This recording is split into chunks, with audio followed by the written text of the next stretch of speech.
talking about manhood, the first thing we think about is the role. What he's supposed to do.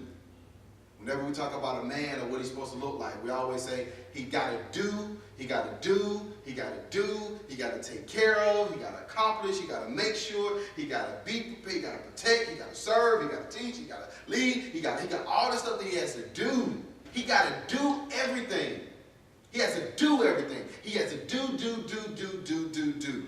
And here's the challenge.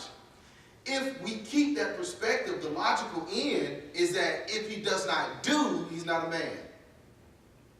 If he misses the mark at one of these little components of what he's supposed to accomplish, if he doesn't do this, or if he fails at bringing in the money, or if he fails at leading well, or if he fails at whatever it may be, then we say he's not a man. And that's not the case.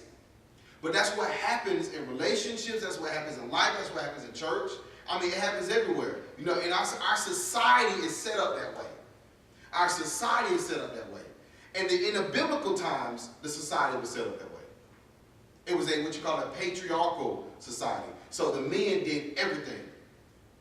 They did everything. So when we're talking about biblical manhood, it's not about a role. That's not the first thing. Because you can do a role and not be a man. He can bring in money, he can have a great job, he can be stable, but he can still not be a man. This is the trick of the enemy. Because he destroys relationships with this concept. He destroys relationships with the concept.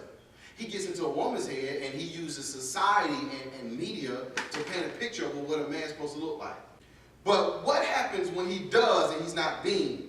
He has to be a man of God first before he does anything. Because when he becomes a man of God, then he can do godly things. It's not the other way around. Don't look for him to do when he has not become yet. I gotta get this. You can't expect something from somebody when they have not become that person that they're supposed to become. Y'all follow me?